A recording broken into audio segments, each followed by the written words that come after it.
Hello, it's me, Coco, and today I wanted to address a comment that was left in a previous video asking me, is it possible to ethically promote brands as a sustainability YouTuber? This is a really important conversation to have, especially in the sustainability space, certainly on social media in a general sense. And this is something that I struggled myself with as a creator. And so I wanted to open up this conversation to have it with you, the viewers. And if you have any questions or comments, please leave a comment below in the comment box. And I promise I won't take 7 months to reply to those. And I may even make a follow-up video to answer any pertinent questions that I think deserve their own video at length. So if you are new here, I'm Coco Shin and I make content about vegan food, sustainability, and radical self-care. If you want to see more content from me, hit the subscribe button down there and also check me out on Instagram and TikTok. So without further ado, I want to talk about why creators might want to do sponsored content and some things that you should be watching out for as a viewer who is passionate about sustainability. Let's go. So let's talk a little bit about how creators make money. Off the top of my head, I can think of 3 ways that a sustainability creator might be making money. And then there are some other ones that I don't see a lot of sustainability creators doing. But number 1 is ad revenue through views on your videos. And I'll tell you, as somebody who makes videos and has one that has many views and gets many regular views all the time, it's not that much. Maybe $70, $80 a month, which is barely enough to pay the bills. I mean, it's not even close to paying the bills. And so it's not enough to expect that a creator would be able to pay for their bills off of ad revenue alone. Another way that creators can get paid is through affiliate links. So this is a link that a creator, or actually a lot of people, you don't even have to be a creator to get a link like this, but you basically get a sharing link from a brand, and that brand will reward you through the clicks and sales that you get through that link and give you either cash or credit towards their business. Creators can also sometimes choose to get their commissions paid as cash, and I'll talk a little bit about the ethics of that in the later part of this video. The third way that creators might be making money is through sponsored posts. And so this is when a creator either reaches out to a brand or a brand reaches out to a creator and they say, hey, let's make some content together. The brand will pay the creator X amount of dollars in order to either feature the product in their video or do sort of like a commercial break to feature the product in their video in like a more contained way. And this is probably the best way to get paid as a creator. The companies are willing to pay you a lot more than the ad revenue, certainly, and you don't have to be dependent on the viewers spending money on products that you're talking about in order for you to get paid. And for somebody to be able to bring in a more stable income, this is really important. And I also have to mention that making content is kind of an expensive hobby. The cameras cost a lot. You have SIM cards, tripods, lighting, maybe some like props or something like this. Like it all adds up, especially if you want to make really good quality content for your audience.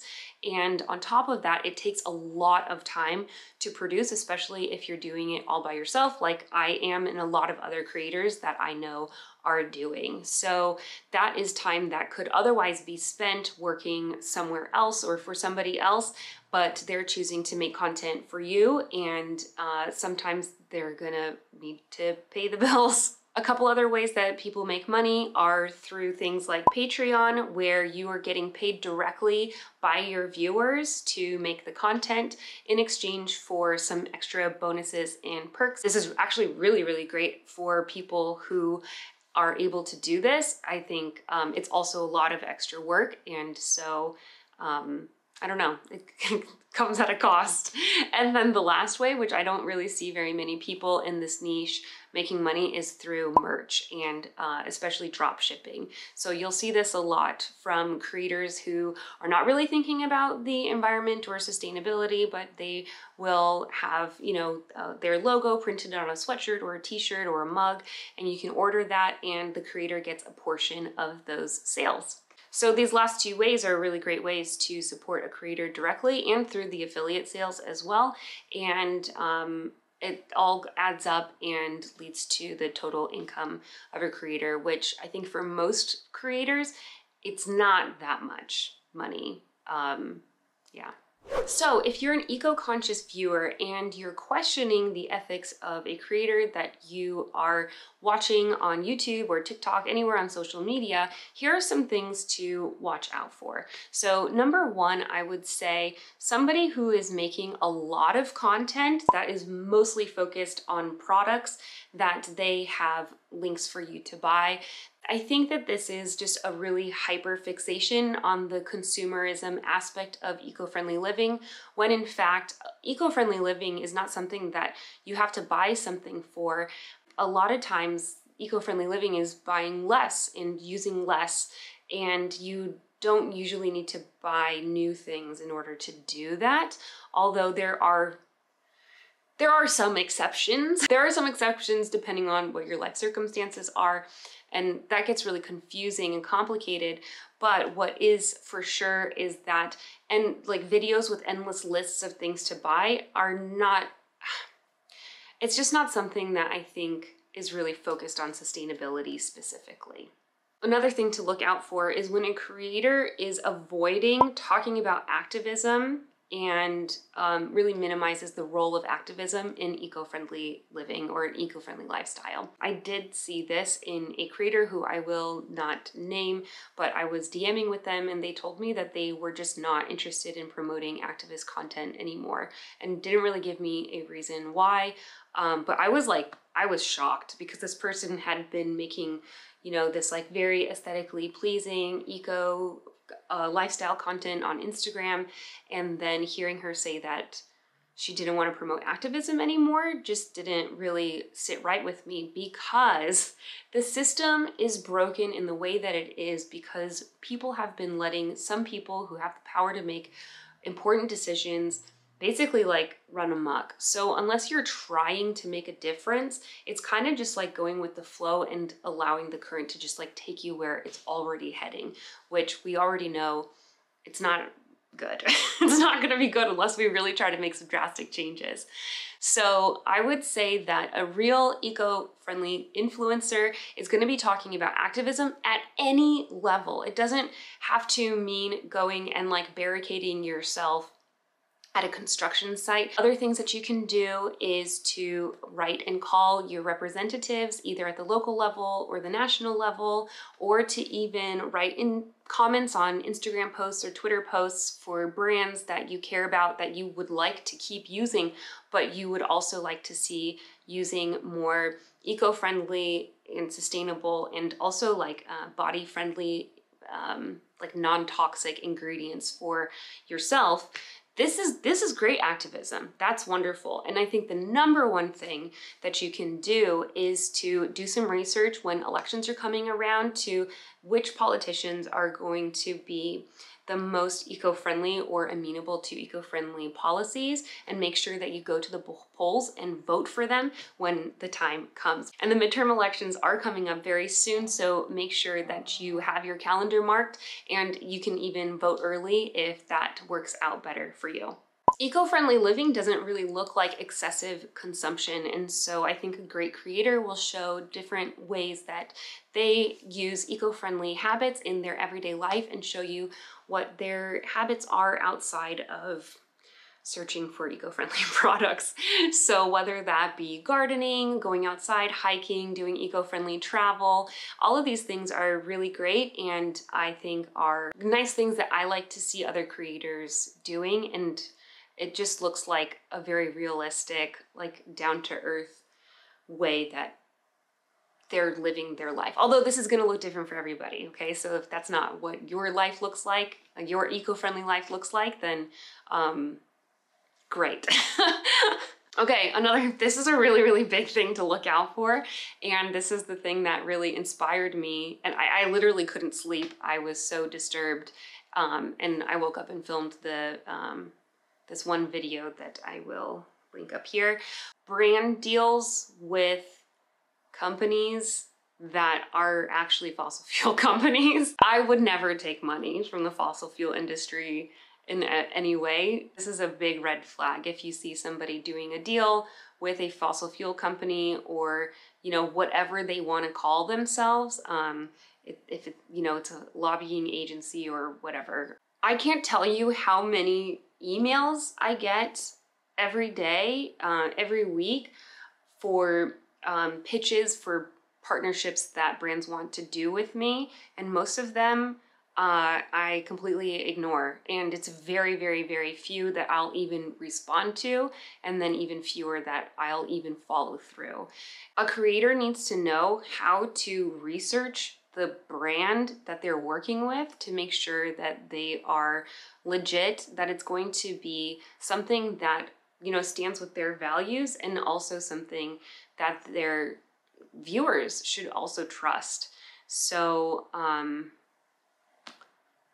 yeah, that's a big red flag if a creator is doing a deal with a fossil fuel company. And then I just want to note that just because a video is being sponsored, it doesn't mean that the creator is basically just a mouthpiece for whatever the brand is.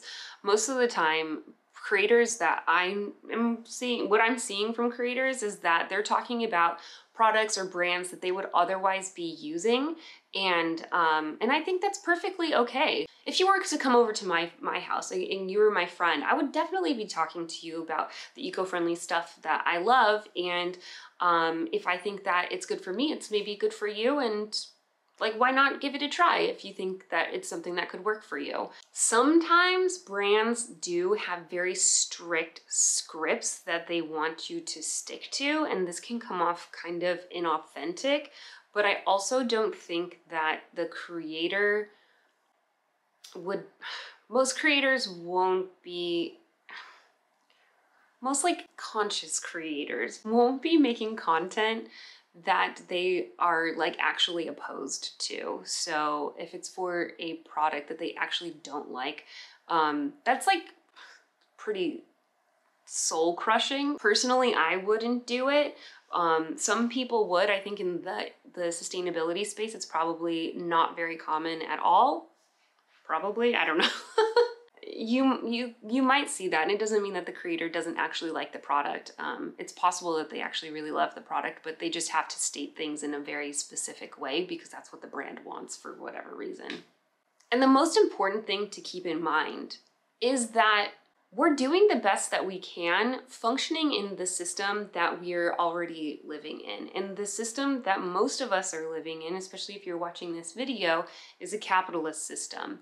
And so I feel like, unless you're going to be living by yourself off grid in a cabin in the woods, which is amazing, that's goals, but it's not going to work for many different people, and it's not going to work for me because of other pressures that I have in my life, like student loans, family obligations, etc., etc. I can't do that.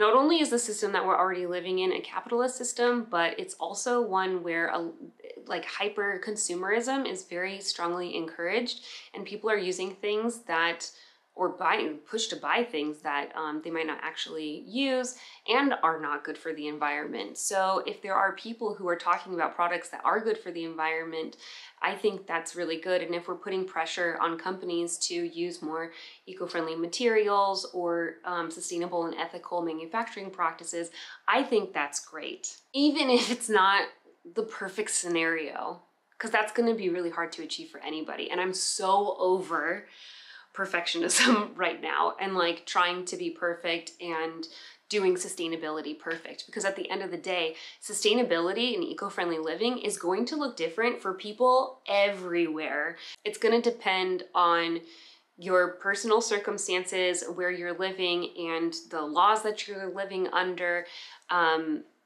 That's just something that we have to accept. And I think it's okay to be showing how one person lives an eco-friendly life with their particular life circumstances in their particular area. And some people can watch the content, take what's useful and leave what's not, and apply, you know, whatever is useful to their lives and also live an eco-friendly lifestyle. Overall, though, I think it's really great to just like raise the voices of people who care and are willing to make small changes, and even just changing the way that you look at the world. It really makes a really big difference, more than you probably realize.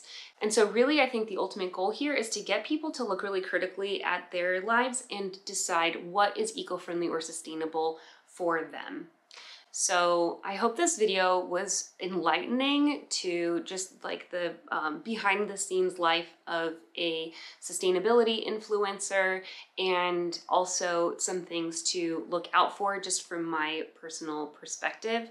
And if you have any questions or things that you want to add to the conversation, please feel free to leave them in the comments, and I will definitely be reading them, even if I can't respond right away. I just want to say thanks for watching this, and especially thank you to all of the eco content creators out there who have been working really, really hard. It is like, sometimes it's very emotionally difficult to make this content, not just because the content is difficult, but also sometimes the crowd feels very difficult to please. With all the hard work that you're putting into it, it can sometimes feel like people don't understand or appreciate the work that is being done. So I just want to give a shout out to some of the creators who I see doing really, really, really great work. Emma from The Simple Environmentalist. I love Get a Mary. Sustainably Vegan has done a great job of showing how she has transitioned her life to like a more low impact lifestyle. I love Queer Brown Vegan also for the way that he infuses really thoughtful takes on ethics and sustainability and veganism. Just wonderful. The Garbage Queen on TikTok. Brennan Kai, obviously. There's so many, you guys. I'll try to link some below, but if you think that I missed anybody or I should check out any particular people, please let me know in the comments also. Thanks again for watching this video, and I'll see you in my next video. Bye!